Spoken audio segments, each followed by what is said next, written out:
other shows we have for you to enjoy at myclassicradio.net. The Avengers was most certainly not a household name in South Africa prior to the radio series. With no national television service until 1976, the mechanism simply was not present in the country to show television programs to mass audiences. While many other countries reveled in the filmed adventures of John Steed and company, South Africa was not equipped to join in the fun. The series took Britain by storm and made a major impression in the American markets, being that greatest of rarities, a British series given a network transmission slot. However, as a filmed series, rather than a videotaped one, The Avengers was able to gain a modicum of exposure in South Africa through film rentals. Come and listen at myclassicradio.net.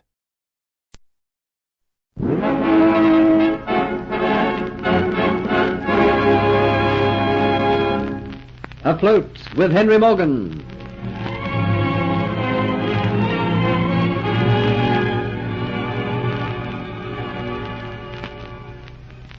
Geoffrey Hunter and the Negro, Hero, escape successfully from the convict camp in the swamps. But Geoffrey is suddenly stricken down with a dreaded fever, becoming unconscious. Hero carries him to a hiding place which he finds amongst the branches of an old tree. Meanwhile, Kitty, who has complete faith in Geoffrey, waits for him to rescue her. Diaz, knowing of Morgan's immediate departure, deserts from the Flying Gull, and the next morning from the hillside sees to his satisfaction Morgan's ships putting out to sea. And then, to Kitty's horror, he joins Kitty and Dolores in hiding. 2 days pass, days in which Hero tries to break the fever which brings Geoffrey so close to death. Days in which Kitty waits in vain for Geoffrey to come, believing at last that he has deserted her. Then comes the evening when Diaz tells her that the ship has arrived to take them to Cuba, and she realizes she is now beyond all aid. The next morning, Geoffrey awakens weak but cured, and insists that Hero take him to the stone hut. But upon reaching there, he finds Kitty is gone and the hut empty. Gone. And I promised Kitty I'd come and rescue her. There was nothing you could do, Master Geoffrey. You were a mighty sick man. Why did I have to be struck down like that? It was that cursed fever. It's the fever that kills most men when they work in the swamps. Well, if I had not been able to find those leaves and herbs, you wouldn't be here with me now, Master Geoffrey. I would rather have died than have let Kitty down. You couldn't understand here. You don't know what's happened. I only knows you had a friend in the hut. I also knows you had an enemy. That's why I didn't bring you here. That friend was the woman I saw when we came to this hut that day. She was being held prisoner by 2 unscrupulous scoundrels, a man and a woman, 2 Spanish rats. I knew them both. I saw such a madly hero. Even now I can't work it all out. There are so many gaps. Where have they gone now? They've gone back to some Spanish possession, taking with them that other woman as a slave, no worse than a slave. The other woman, who is my friend, has been taken to a land where she'll have no friends, where she'll be utterly helpless and powerless, where her life will be worse than a living death. And she has gone believing that I failed her. You just listen to me. Now, you be mighty sick man. You're very weak. When person's been sick and they's getting better, they's liable to think the most awful things about themselves. Ain't you got no gratitude? You ought to be mighty ashamed of yourself, Master Geoffrey. Here we are, still in danger. You're only thinking of your own misery.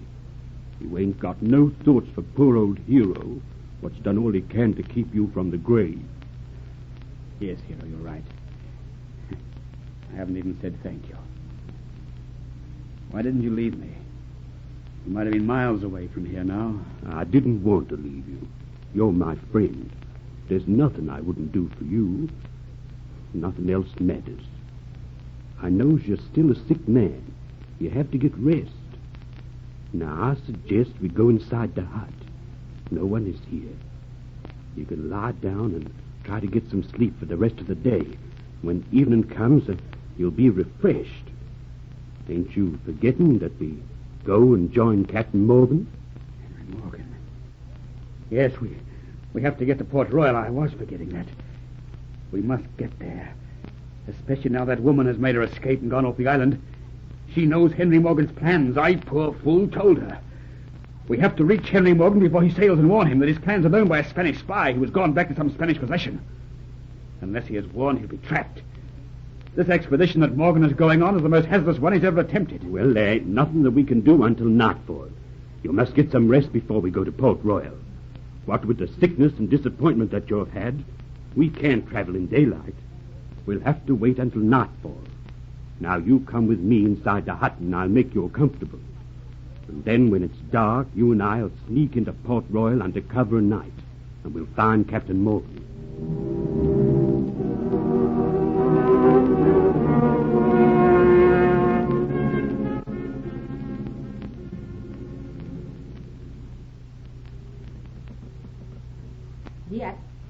Diaz. Ah, right, Dolores. I didn't hear you coming. What are you doing up here on the prow of the ship, staring into the darkness? A man is entitled to have moments of dreaming. No. Away over there in the darkness, Cuba. It's good to be returning home, to be going back to my own people. People whom you have betrayed. But for me, you would be returning as a traitor. Many times when I've been with Morgan, I've thought of beautiful Cuba. Many times I regretted leaving that so lovely island. I never thought that the time would come when I'd be able to return to it. Now all is forgiven, is it not, Dolores? I am returning home. I have fulfilled all my dreams, all my wishes. I'm going back. And taking with me the woman I want. I have the promises of rescue.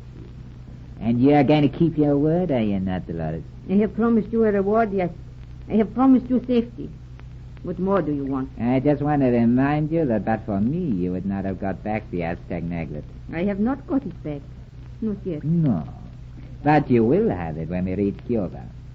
While I hold it, I am still assured that you'll keep your promise. Do you trust anybody? No. No, why should I? That's foolish. Yes, I'm a very lucky man. Everything I have planned has succeeded, and ahead of me, somewhere in the darkness, lies Cuba. And also somewhere out there in the darkness is Captain Henry Morgan and his fleet of ships. Captain Morgan, sailing on his last expedition. You are sure now that you can trap him? I am certain. I know where he is going and what he is going to do. As soon as I reach Cuba, I will tell my father. Mighty ships of Spain will sail after him. Mighty ships that will trap him, and there will be no escape for Captain Morgan. You will see him again, Diaz. He will be brought back alive to Havana. I wish to talk with Captain Morgan again. And when I see him, he shall be in chains, and I shall be wearing the Aztec necklace. He shall know before he dies 1,000 deaths that it was I, a mere woman, who trapped him. Yes, Diaz, I too am happy.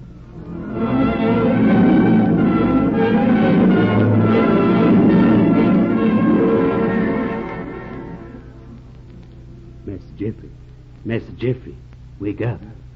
Oh, what is it, Hero? What's wrong? No, it's all right. There ain't anything wrong. Good heavens, it's dark. You've been sleeping a long while. Look, I brought you some wild fruit. I went out just a little while ago. You ain't had nothing to eat for ever such a long while. You've been asleep for ages, so that'll refresh you. Yes, thanks. I wonder what time it is. The time don't matter. It's been dark mighty long time. I reckon now you'll be strong enough after all that sleep all these long hours to get back to Port Royal. We'll be safe there because all good people be abed now. Oh, yes, Hero, I feel fine. I have to get to Port Royal just as soon as I can. Captain Morgan was preparing to put to sea when I was taken. Must be ready for the trip now. Who knows, he might be sailing in the morning. We must reach Port Royal before morning. Well, everything is very quiet. You know, while you've been sleeping, I've been listening. And today is the first time I've not heard the baying of the hounds. The search must have gone further afield now. Yes, in the day since we escaped, the authorities must have searched Port Royal, too. They won't be looking for us there now. They're probably searching for us out in the plantations inland. Well, I reckon, Master Jeffrey, after you eat up all that fruit I brought you, we should be on our way. Because we have to take our time. You're still weak. Oh, no, I'm fine. No, you ain't very strong. We have to be extra careful we don't see no one. It's going to be dangerous going into Port Royal, so we have to allow ourselves plenty of time. You eat that fruit I brought you, and we'll get going.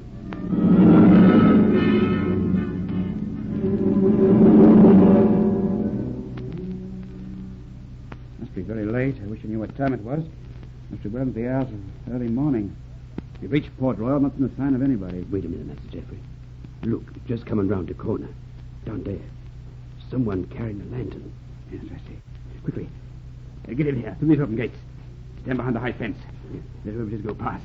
3 o'clock in the morning. A fine night and all is well. It's the watch.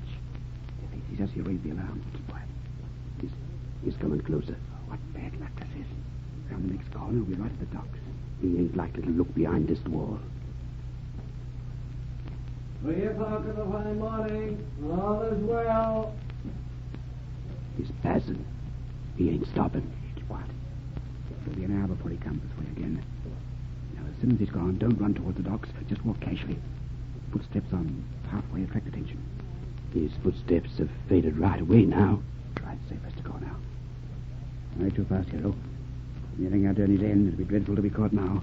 You say the dock's just around the corner? That's right. When we turn the end of this building, you'll see the flying gull line at above. Only a few steps more. Hero, look. Oh, no, no disappointment again. This quayside sure am empty. He's gone. Henry Morgan's gone. Once again, I'm too late. It's sure going to look mighty bad for us. We have to take a risk. There's only one thing to do. What's that? We have got to go to the governor of Jamaica. But we as escaped For convicts. the sake of Captain Morgan and all his men aboard his ships, we have to forget our own safety and go and tell Sir Thomas Mutford what we know.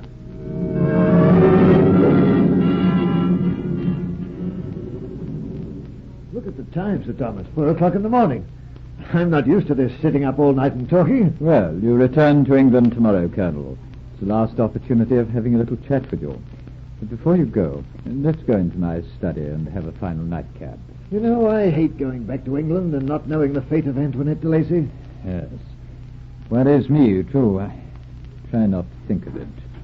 Don't go in, Sir Thomas. There's an intruder in the room. Look over there where the curtains hang in the window. They're bulging out. There's a man hiding there. Put that pistol down there. Whoever is there for no good purpose.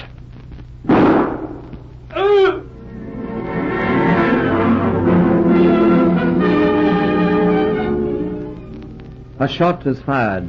The curtains part and a Negro falls to the floor, revealing, standing behind him, Geoffrey Hunter. Hear of the encounter between Hunter and Sir Thomas Mutford in the next episode of Afloat with Henry Morgan.